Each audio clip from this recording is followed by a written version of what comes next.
Once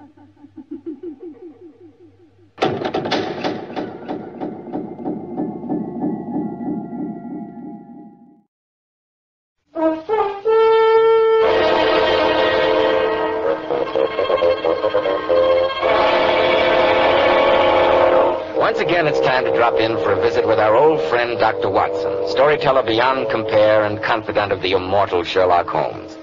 And here he is, waiting to greet us in his familiar study. Good evening, Dr. Watson. I must admit that on such a cold and foggy evening, your fireplace looks even more cheery than usual. And a very good evening to you, Mr. Bell. Here, come and sit down. This chair feels good. Thank you, Dr. Watson. Nasty night out. Yes, it certainly is.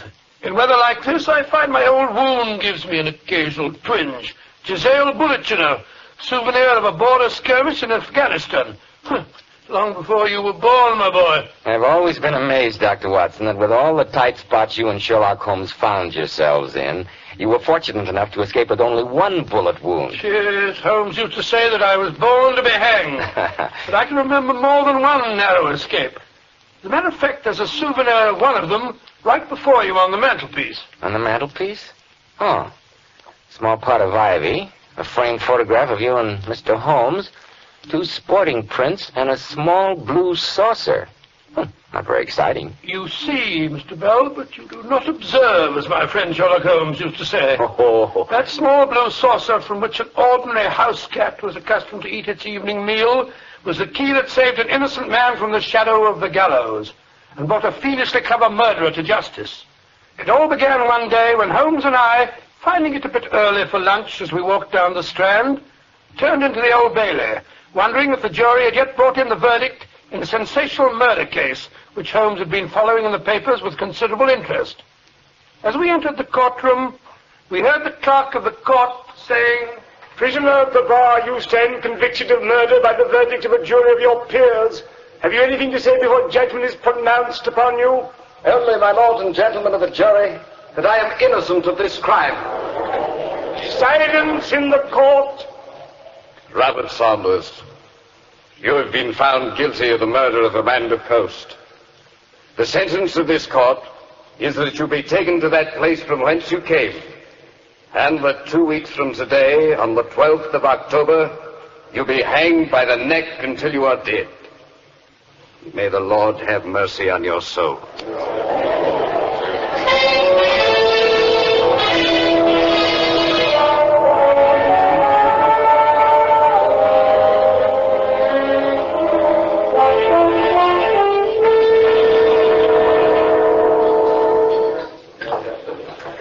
I must say that fellow Saunders had it coming to him, Holmes.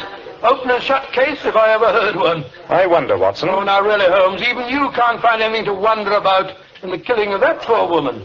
Her husband was away, that fellow Saunders saw his chance, broke into the house, robbed Mr. Post's cash box, and evidently woke up Mrs. Post. He knew that she'd recognize him, so he made quite sure that she'd never testify by choking the poor woman to death.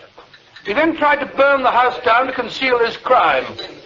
If you ask me, hanging's too good for him. The cash box is what intrigues me, Watson. And what, pray, is intriguing about the cash box? Why, that fellow Saunders admitted that he stole £8 out of it. Can you tell me, Watson, why any sane man, and I heard no testimony adduced to prove that Saunders was insane, should steal the sum of £8 out of a cash box that contained 65? Oh, let me see. Well, perhaps the fellow was suddenly frightened.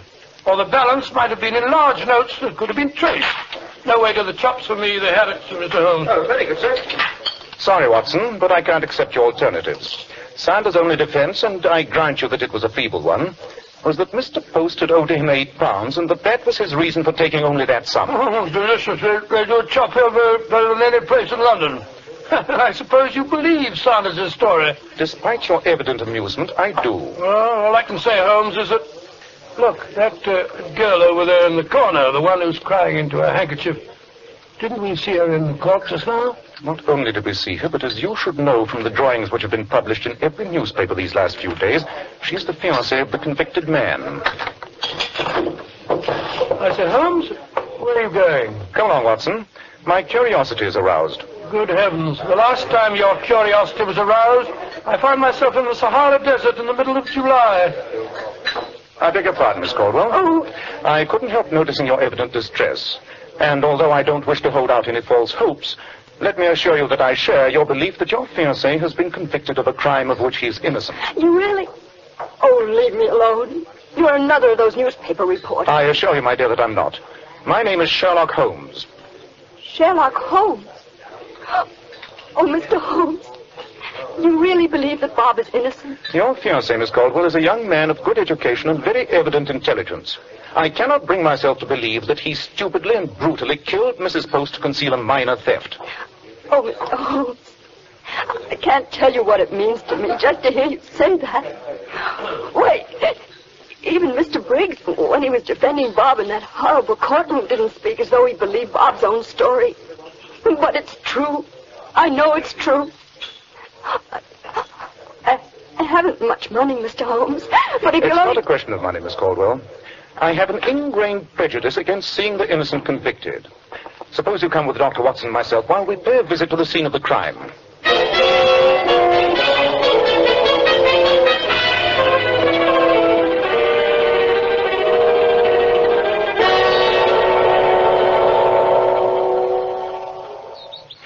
As the next-door neighbor of the house where the tragedy occurred, Mrs. Roberts, won't you tell us in your own words just what happened? Well, Mr. Holmes, although it was some time ago, it still catches me all of a sudden when I think of it. There takes me aback, it does. Sometimes I come all over dizzy like... Too much gin, if you ask me. Quiet, Watson. I can well believe it, Mrs. Roberts. But please, Mrs. Roberts, won't you tell Mr. Holmes what you remember? Well, that morning Mr. Post was going away on business to Brighton. Going to be gone a couple of days, he was. Now, around noontime, I happened to look out of my window. Not that I'm the type that's forever minding other people's business, you'll understand. And I seen him a-standing in the front door just as he was a-saying goodbye to her. Saying? But I understood from the evidence that Mrs. Post was stone deaf. When I say saying, I mean he was waving goodbye to her, like he always did when he went away. Did you see Mrs. Post wave back to him? Well, in a manner of speaking, yes. At least I seen the curtain move inside the front parlor window, so I guess she was a-waving to him from inside. It's fairly conclusive, Holmes. The poor woman was alive when her husband left, and she was dead after the fire. No one else could possibly have killed her. Bob didn't. I don't care what you say. And after Mr. Post left, Mrs. Roberts, what happened then? Nothing.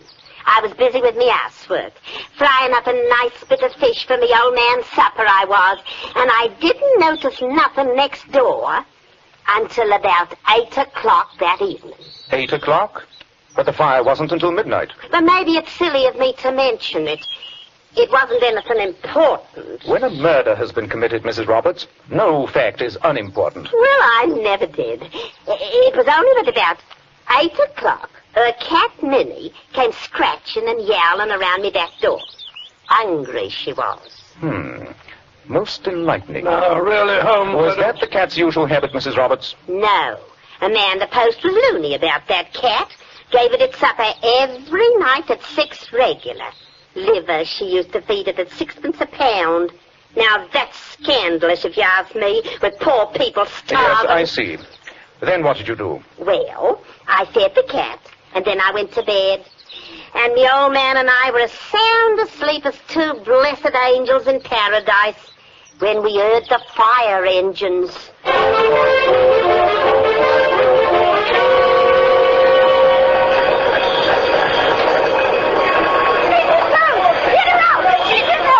No, Harrigan. The place is going out like a tinderbox.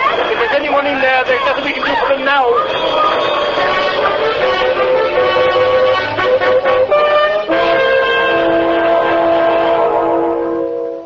Oh, it was horrible hearing them say that, Mr. Holmes. We were still thinking that deaf as she was, poor Mrs. Post had not been awakened to the crackle of the flames. And it wasn't until the next day, when the men from Scotland Yard were looking around the wreckage, that they told us that she'd been strangled in her bed before the fire ever started. Strangled by that smooth-spoken, murdering young devil, that Robert Sands. No, it isn't true. That's a lie. Bob couldn't Control yourself, please, my dear Miss Caldwell. Thank you, Mrs. Roberts. I greatly appreciate the assistance you've given us. Good day. Oh, not at all, Mr. Holmes. It's been a pleasure, I'm sure. But, Mr. Holmes, all that woman's evidence came out in court. There's nothing there to help you set Robert free. Yes, I'm afraid you're right. I'm dashed if I can make head or tail out of that stream of nonsense that woman spouted at us. Don't be too hasty, Watson. I should like to call your attention to the curious incident of Minnie's supper. But that night the cat didn't get her supper. That was the curious incident.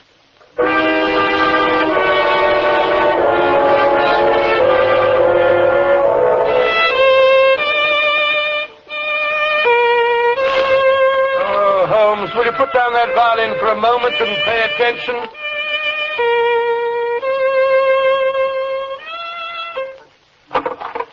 This is the third time since we got home that you've interrupted what I'm sure might prove a magnificent composition, my dear Watson.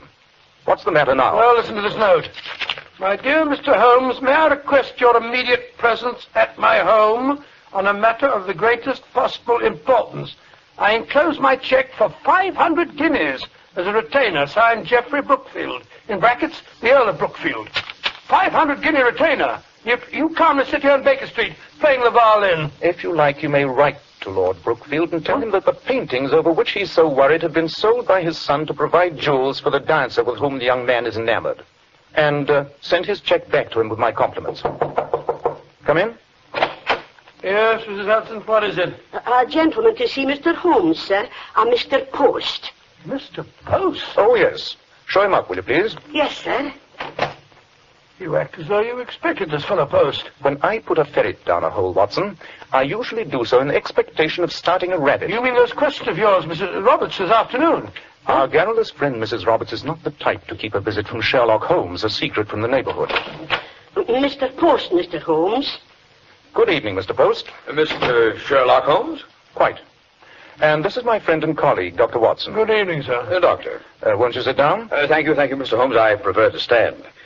I must confess I'm somewhat upset by what my former neighbor, Mrs. Roberts, told me this evening. Oh? What was that? That you and Dr. Watson and that young woman were asking questions this afternoon. There's nothing for you to be upset about, Mr. Post. But I confess that the unfortunate matter of your late wife's death had certain features which seemed to me odd, shall we say? But this morning, Saunders was found guilty and condemned to be hanged. I'm aware of that. But as long as you're here, Mr. Post, I'm sure you won't mind answering a question or two. Not at all. Though I fail to see Oh, don't you sit down, Mr. Post. You're making me nervous, walking back and forth, back and forth. I'm awfully sorry, Doctor. Ever since this horrible thing happened, I can't seem to sit still. Yes, of course. I'm so sorry. This fellow Sanders, a former employee of yours, wasn't he, Mr. Post? He was. I sacked him. The fellow was always nosing about things that didn't concern him. And according to him, you still owed him £8 back wages. Oh, not a bit of truth to it. I'm sure there wasn't. After all, a matter of £8 could mean very little to you. You'll pardon my mentioning it, Mr. Post, but you must be a man of considerable wealth now. If you mean since my wife's death, yes, I am. When I came to England from Australia a couple of years ago, all I had was a few £100s and some business experience. I met and married my dear Amanda within the past year, Mr. Holmes, and a finer wife no man ever had.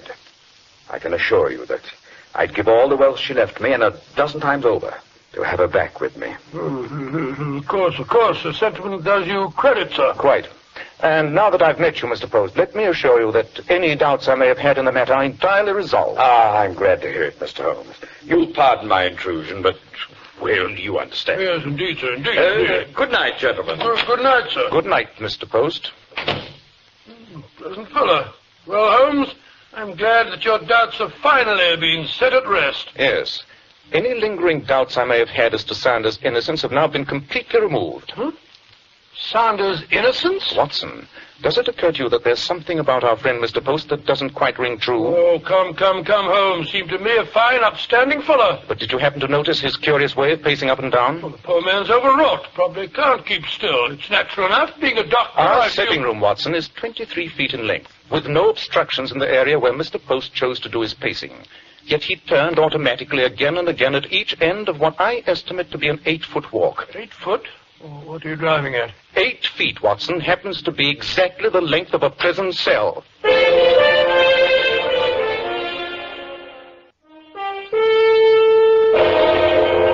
And now, Dr. Watson, what did Sherlock Holmes do after he called your attention to the odd behavior of Mr. Well, Post? it was too late that night for us to do anything. Although Holmes did send off a cable to Australia, asking for all available information on the mysterious Mr. Post. But, bright and early the next morning, Holmes and I set off in a hansom cab, almost before I'd finished my breakfast. Our destination being the fire brigade station nearest the late Mrs. Post's house. You're convinced the fire was incendiary, Captain? Oh, no question in my mind at all, Mr. Holmes. Blazing like a Guy Fawkes piece it was by the time we got there. After we finally had her wetted down, there was a smell of paraffin oil strong enough to choke you all over the place. So you very rightly sent for the police? Oh, I did that, sir, just as soon as I found that poor woman lying dead in her bed, or was left of it. Though I thought she died of suffocation. Oh, the medical evidence that she'd been strangled before the fire started was clear enough. I know Dr. Richardson, a sound man, very sound. And it was you who found the cash box, Captain? Yes, Mr. Holmes. Being of stout metal, it hadn't come to no harm. Very hot fire like that sometimes is a freakish way of burning some things to a crisp and leaving others almost undamaged. It's a thing we often see in our business. I wish I could have inspected the house the morning after the fire. Watson, this shows you the disadvantage of attempting to follow a cold trail. Well, I'm sure I don't know what you expect to find. I don't know myself, but there must be something. Perhaps it won't do you any good, Mr. Holmes, because it's a regular ragbag collection of odds and ends. But most of the things from Mrs. Post's bedroom are right back there on that table in the corner. Those that weren't too badly burned. They would have been thrown out this morning. The police made us keep them until after the trial. Capital. Capital. Well, you're welcome to take a look at them, sir. Phew. Smells more like a salvage sale. Curious-looking collection. And what is that horrible-looking object? Some kind of a stuffed fish that was mounted on a plaque. It says, souvenir of Brighton. And over there is the poor woman's horsehair pillow. That's hot stuff to burn. What's this? A Bible with its covers burned off. And an alarm clock that had been on the bureau. It was still running when we picked it up, as a matter of fact. Set for noon, I see. And this strange-looking thing turned out to be the late Mrs. Post's corset, all that was left of it. Rather gruesome, I must say.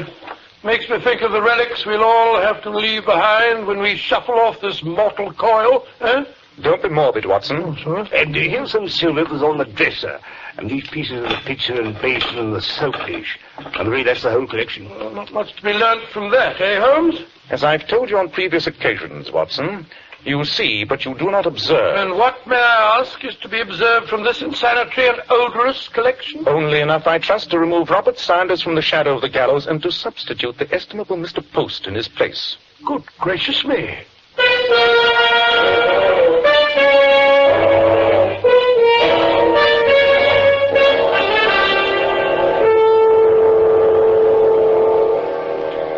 Would you be good enough, Watson, to ring for Mrs. Hudson? All right, Holmes, if you say so, but how you expect to frighten Post into confessing that he murdered his wife and then set the house on fire while he was 50 miles away in Brighton is beyond me. You are in possession of the same facts that I am, Watson. And since you know my methods, you should be able to reach the same conclusions. I must admit... Come in. Oh, you rang, Mr. Holmes? We're expecting a visitor, Mrs. Hudson. Mr. Post, who was here last night. Oh, I remember him, sir. A very nice gentleman. He tipped me a shilling on his way out. I have reason to think that he'll be here very shortly. Will you show him up as soon as he arrives? All right, sir. You were saying? I was about to say that the problem no longer lies in the solution of the crime. That, of course, is obvious to anyone. Well, yes, of course, certainly obvious. The difficulty is I haven't a shred of evidence. Therefore, the only possibility of justice being done is through forcing a confession from Mr. Post by suddenly facing him with an utterly unexpected reconstruction of what actually happened. I'd suggest, Watson, that you arm yourself with your service revolver. I have reason to think that Mr. Post may react violently. Really? Loaded and ready. But I do think, Holmes, that if you're so sure that Post is the murderer, you might at least tell the police. I very much doubt if Scotland Yard would admit itself completely in the wrong without proof, which, of course, I haven't got. No, Watson, Come in. Good evening, Mr. Holmes. Dr. Watson.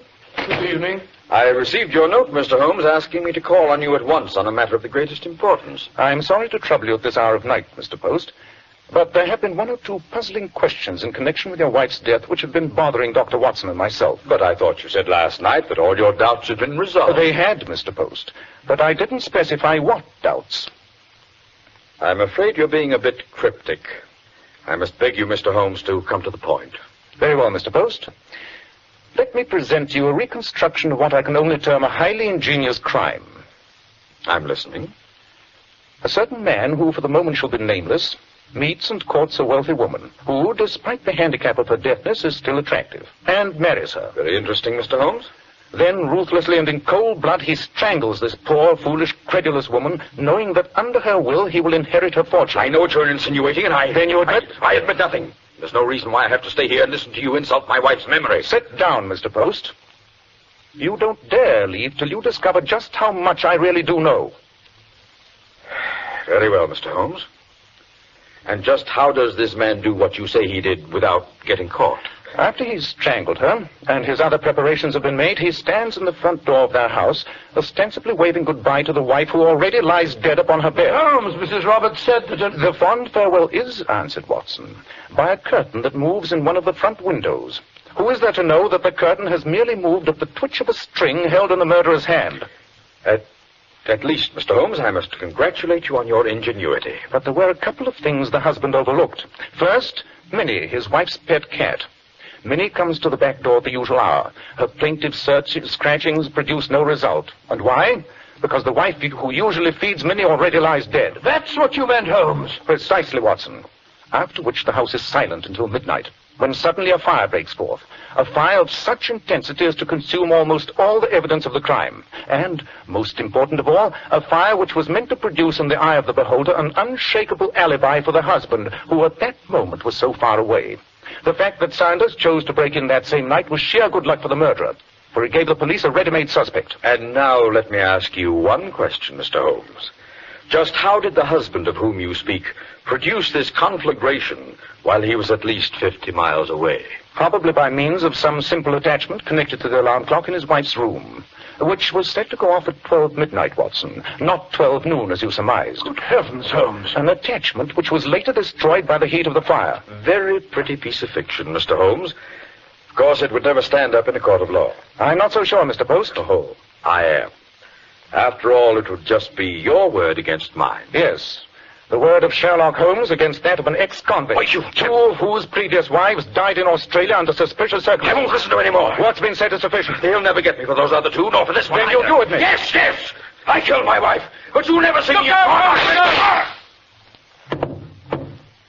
Nice work, Watson. Is he badly hurt? I don't think so. Just a flesh wound in his shoulder. Knocked him out for a few minutes, that's all. He'll live, I'm afraid. Watson, if you hadn't shot first... Oh, it's nothing, my dear fellow, nothing at all. Don't mention it, fellow.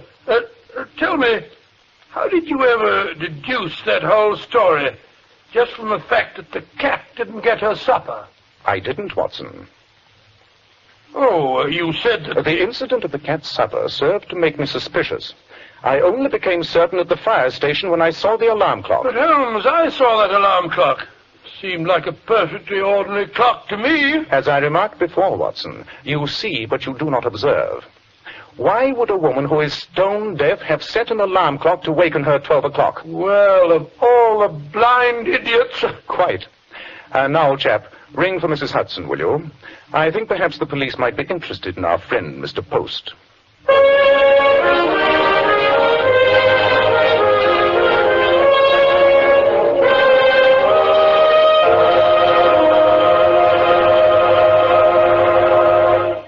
Was Mr. Post convicted, Dr. Watson? He was, Mr. Bell, when he was confronted with the evidence in court, plus the cablegram that Holmes had received from Australia, telling about Post's rather murky past. He went all to pieces, broke down and confessed everything. Of course, Robert Sanders was immediately set free. I see.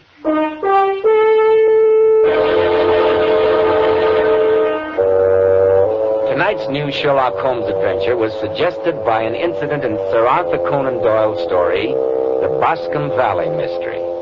Nigel Bruce appeared by permission of California Pictures, and Tom Conway through the courtesy of Eagle Lion Pictures. This is Joseph Bell speaking for Kreml Hair Tonic and Kreml Shampoo.